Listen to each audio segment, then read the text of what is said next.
I'm John David Hart, and this is Heart of the Music. We're speaking with Toney Springer today about his new Fender Bender album, As Wild Tea in the Spirit. We spoke about the 80s. Let's talk about his next phase. In 1990, you signed to Warner Music Canada. You released two albums, Love Crazy in 1991 and Given Blood in 1993. Given Blood was nominated for Best Hard Rock Album at the 1994 Juno Awards.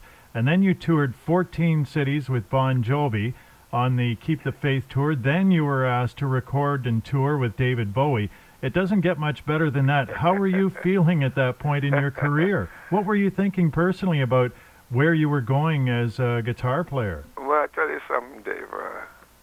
I've always been a cat that, and I got to specify cat because, like, I'm a hippie child, I like to think. And, you know, back in the day, they used to call guys cats, right? Hey, this check that cat out. I've always been a cat that's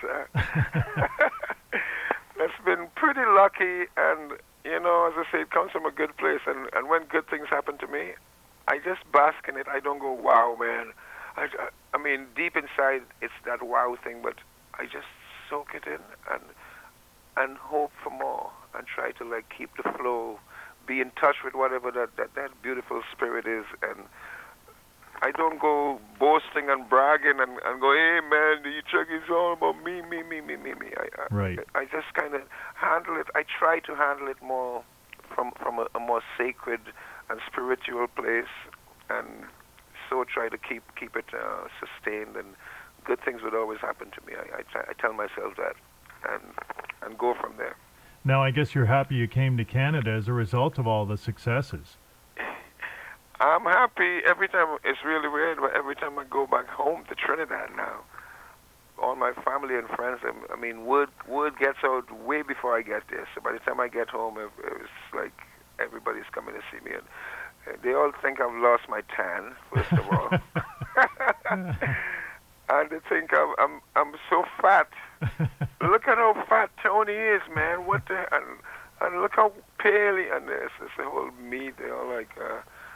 Check me, but I just take it in stride. Now, David Bowie says you're an absolute delight to work with. After you toured and recorded with David Bowie on his Black Ties, White Noise album, you became frustrated with your label and your band broke up. It was sort of the best of times and the worst of times. 1995 must have been sort of a trying time for you. Were you thinking it was all over, or did you think there was something amazing waiting ahead? There's always a light at the end of the tunnel. Right. I mean, seriously, like I can't bring myself to think it's all over. I mean, once you got, you know, life running through you, the aliveness of you know, and so I was just anxiously looking forward to the next good thing. Right. You know, and there's nothing bad. I remember I met. In one of my gigs, I played a bar in Toronto, RPM, called RPM, and at the end of the gig, we went in the dressing room, and everybody's screaming for more, and my managers come and they say, Eddie Grant is in the audience, man, and he wants to jam with you. So we got Eddie Grant up on stage. I had a couple of Marshalls and guitars and stuff, and the place is going wild with Eddie Grant. Right. So I'm going, Eddie, what do you want to do? Eddie's like, I don't know, man. I go, do you know any Jimi Hendrix? No, man. You know any James Brown? What can we do? I don't know, whatever. And this little conversation seemed like it was like 2 hours. Yeah. Right? Just because, you know, you're hyped and you just want. And I go, okay, what can you do Electric Avenue in, man? He goes, B flat, man. Before he even finished flat, I went boink, boink, and we start jamming and Electric Avenue for about 15 minutes. Eddie was a guy, before I played guitar, me and my friends, we used to, before we got seriously into music and stuff, we'd go to parties and stuff and fairs back in Trinidad, and Eddie Grant was a big name down there, and once I saw Eddie Grant there, we went and saw him play. Wow. And he played some Hendrix, and he played with his teeth, he played with his, it was just entertaining. So we got up and jammed. He plays amazing guitar, this guy. He's a great soloist, man. Okay. You know. So we got up and jammed, and after that, we were in the dressing room, and he gave me his number and told me keep in touch with him. He lived in Barbados. Nice. So I I went to Barbados with this girl I was with, and Eddie Grant was the furthest thing from my mind, if you know what I mean. I'm Yeah. going to Barbados with a babe, and we go swimming and stuff. And then after about 3 days, I went, hey, I got Eddie Grant's number here, man. So I called Eddie, and we went and sat down and talked, and he was one that told me that, you know, like, I'm sitting in this chair telling him, you know, like, I'm kind of frustrated with my label and this and that and management and stuff. And what should I do? And he said, that chair you're sitting in there, T, Paul McCartney sat in that chair, Elton John, Mick Jagger told me the exact same thing. And he said, he's telling me that, he's advising me that it's just a music thing. Right. You know, this happens, man. Don't get, you know, knocked out about it. Just handle it, deal with it, move on, keep writing. I remember one of the things he told me, just keep writing, keep creating, keep producing records and stuff. So that was a good little lesson learned for times to come, you know. Well, you obviously found your way back into the limelight because you left for Chicago and ended up opening up a string of concerts for Deep Purple at quite a few big cities in the U.S. Exactly. What brought you back to Toronto after that? Well, let me just backtrack on that. While I was in All Chicago, besides Deep Purple, Right. Ingrid Malmsteen. Wow. I opened for Ingrid. Now, I've heard about Ingrid, and for some weird reason, we got on the gig to play with her for 2 months, 2 weeks there. And after the second or third gig, I'm lying in my hotel room going, what the hell is wrong with me? Opening for this legend who guys would come with Ingrid Malmsteen T-shirts, and this guy is the fastest thing I've ever seen. He's amazing. I mean, so I decided to devise a way. Instead of going, you know, like I'm washed, or this is really not my cup of. I went, I'm thrown into this situation. I'm going to make it work. So I watched English show, and I mean, this guy just fluid and, you know, really, really beautiful. And everything was like from the first note he plays on all through his 2-hour show. From the first solo, the second song, everything. It's like he just shows off his speed, which is amazing. And I went, you know what I'm going to do? The opposite. I'm going to get up on stage, hold one note, and milk it and let it turn into all kinds of hammer. And not all the time, but not try to be fast. You know what I mean? Yeah. Try to be more tasty and stuff like. And the show went amazing by the fourth, fifth gig. Some of his fans were jumping up on stage. We love you better than Ingrid. We love you better. And yeah, baby, yeah. And the other thing, I remember trying to meet Ingrid, and his manager was saying, no, Ingrid never meets. He never meets the opening act. He's blah blah. He's on his bus, blah blah blah. So I thought, okay, no problem, man. One gig we were doing, he was walking. I was backstage. And he was walking up to do the show or something, and I went, Ingrid, I'm the guy opening for you. And he goes, yeah, right. And he leaves, and I go, hey, I have a complaint about your playing, man. He stops in his tracks. Oh man, he comes back. Yeah, I know. He says, man, what's the complaint? I went, well, you know, I don't know. You got to learn to play a little faster there, buddy. He's like. The guy had no sense of humor. He's like, you know, you're right. I haven't practiced for like so and so. I go, Ingrid, I'm kidding. I'm kidding, man. So he liked me. Yeah. The next night we were on the bus. We were all drinking and joking. So we were buddies after that. Oh, that's good. Yeah, he's a pretty serious guy. Oh man, he's intense. Very intense. He tried to, but actually after the show he was on the bus and he was more loose and light. He was a good soul. Wild Tea in the Spirit. Here they are with Why from their new Fender Bender album. This is Heart of the Music.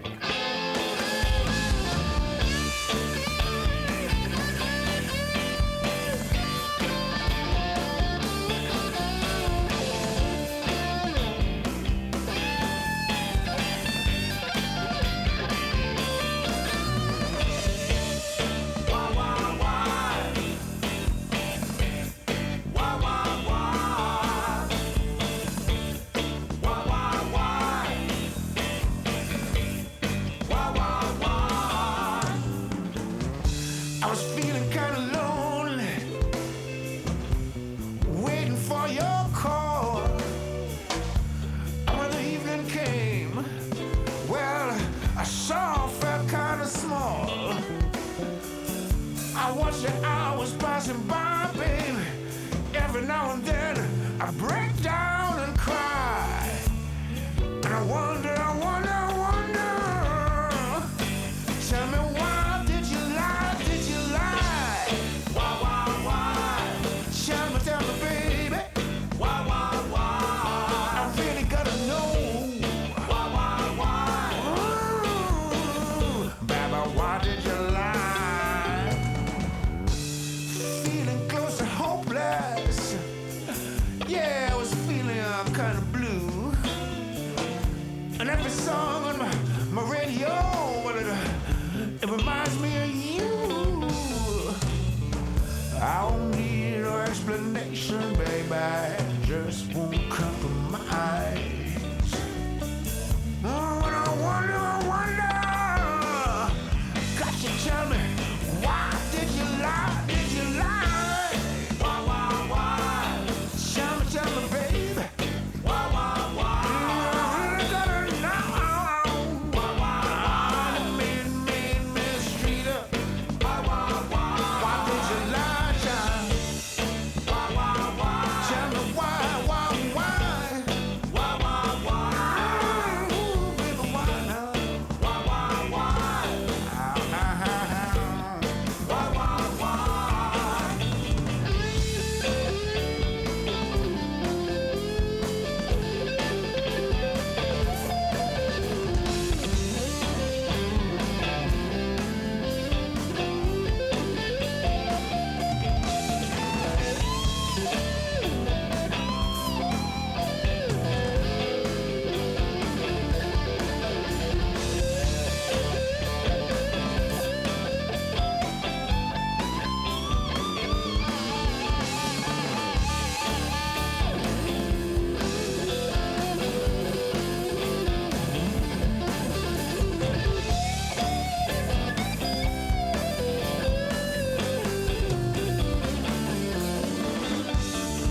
Shouldn't have got my hopes too high.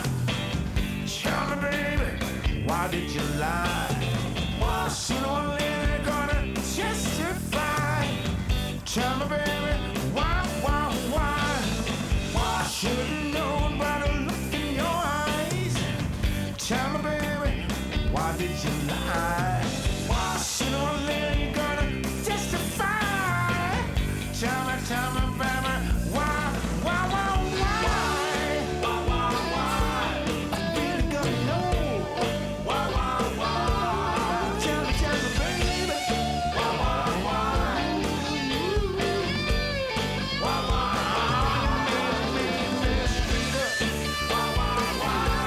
It should be so bad, child.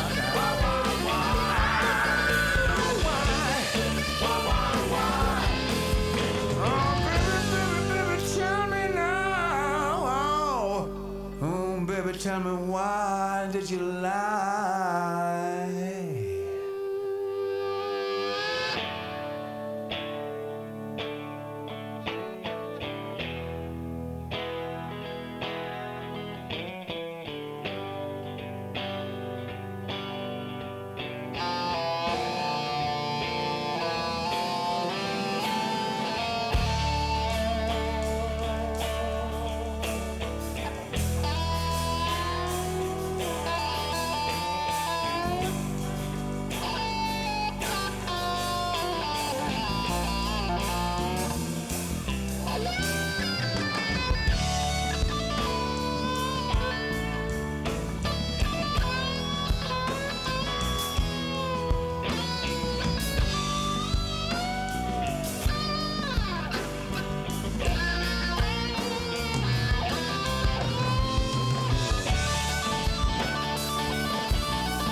shakes the course.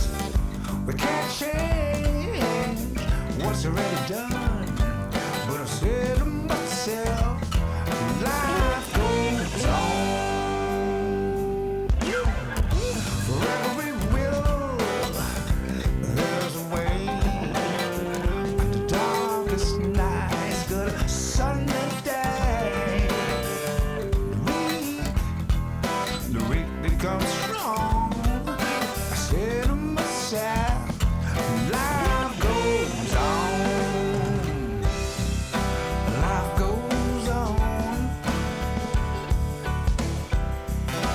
Life goes on. Yeah. Life goes on.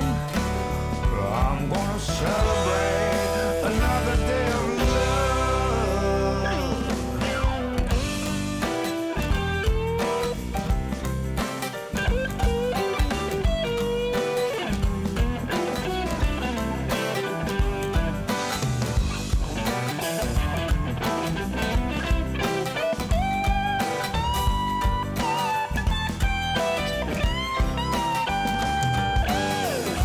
Well, guided by the light, shining bright. Mother Lee, show me the way. She said, what you gonna do now? What you gonna do? Tell me what you gonna do. Come Judgment Day, Judgment Day. Life goes on. Life goes on. Say it again. Life goes on. I'm gonna celebrate another day of love. Life goes on. Life goes on. Life goes on. Celebrate.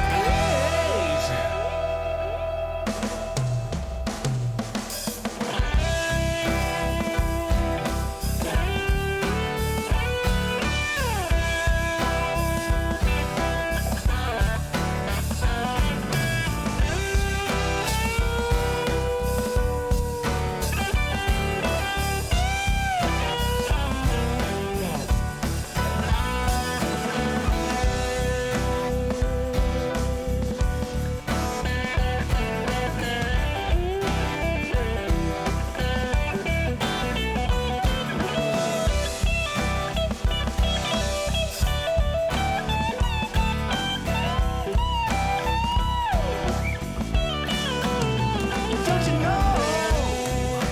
Life goes on over and over. Life goes on. Life goes on. I'm gonna celebrate another day of love. People don't you know life goes on. Wild Tea in the Spirit and Life Goes On from the new Fender Bender album.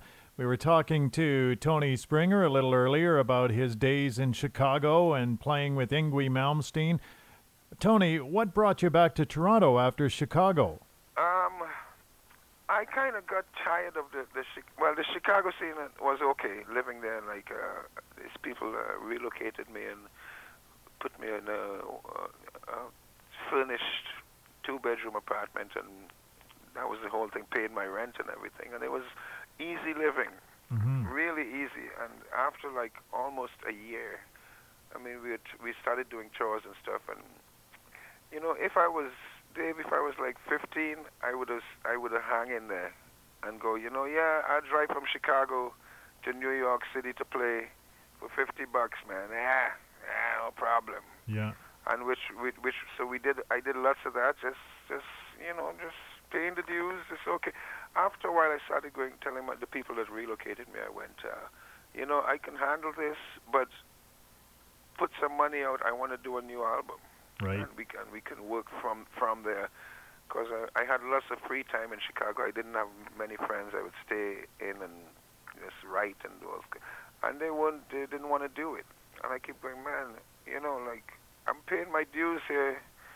I'm trying to get around and we do whatever and play for nothing and yes and whatever, but do this for me. And they wouldn't do it. So I just went, you know what? I'm gonna come back to my comfort zone. Right. And I came back to Toronto and And So- you know what? I came back and I got into, besides music, I played, I don't know if you're familiar with the Monkeys movie thing that I did. Yeah, a little bit. Right. Let's talk about it. Yep. A friend of mine, I got into doing jingles, commercials, acting and stuff. Okay. And a friend of mine who was in the business, he called me one day and went, hey, they're making a Jimi Hendrix movie in Toronto, and this is the guy's number, and call him and tell him that you're the man. I think they got somebody already, but so I called the guy, and he came, saw me play.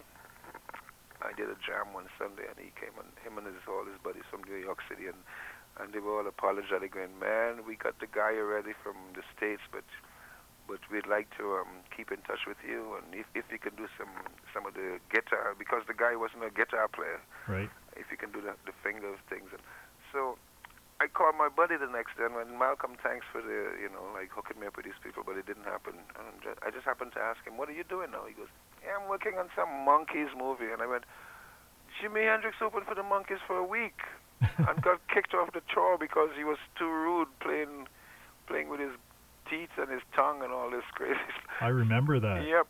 So he goes, really? I go, yeah, man. So the next day, he set up an audition for me to go downtown. I called the people. They went, okay, we want you to be in the Monkeys movie. Get on the subway. There's no parking. We're right smack down, center downtown Toronto. Get on the subway, dressed as Jimmy, bring your guitar, all the hippie stuff. And I'm going, yeah, right, sure.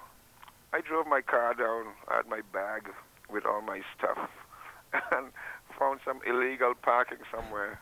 And I go into the place, and they go, you play left-handed? Yep. You play with your teeth? Yep. You do this? Yep. You got the gig, man. I got the gig. So the next, about a week later, I'm in Hamilton, Cops Coliseum, with a big afro wig on my head, doing Jimmy. That's amazing. Yeah, it was fun. And then, so what happened after?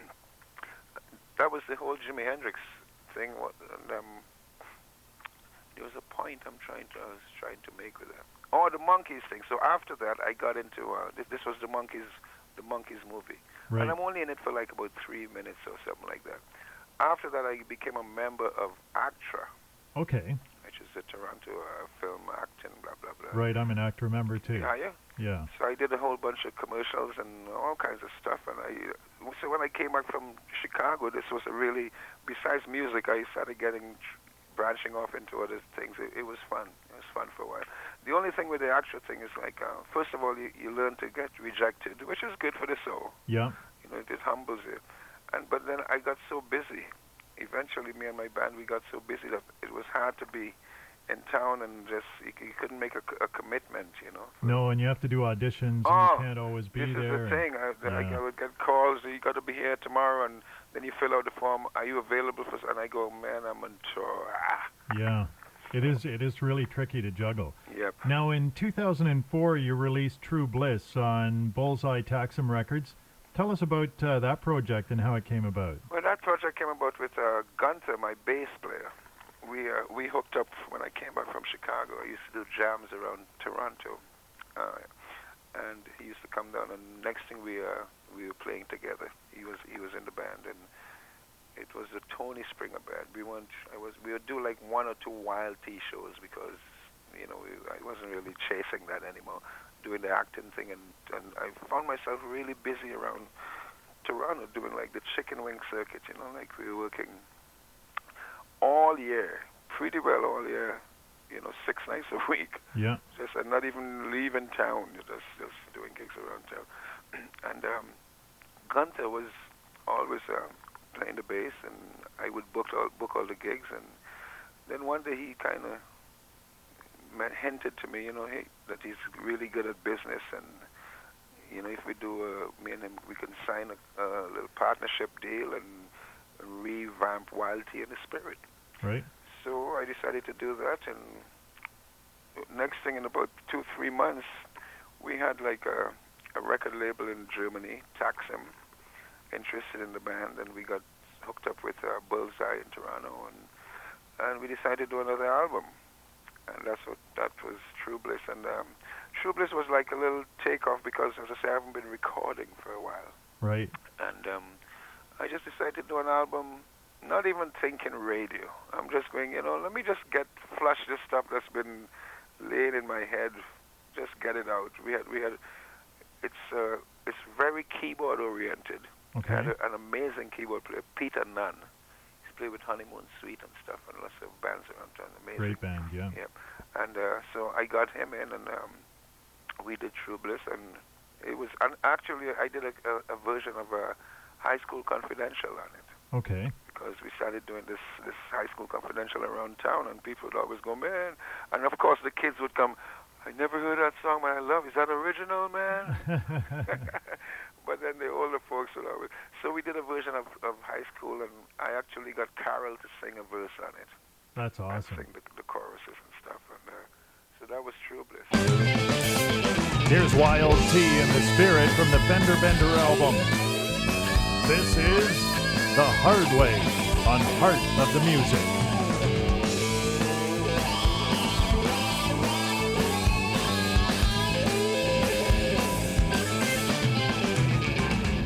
Drinking whiskey on the backside of town, looking for trouble, 'cause it always comes around. Well, someone once told me that it's easy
Wild Tea in the Spirit from Fender Bender. That was Now and Zen. We'll return on Heart of the Music right after this.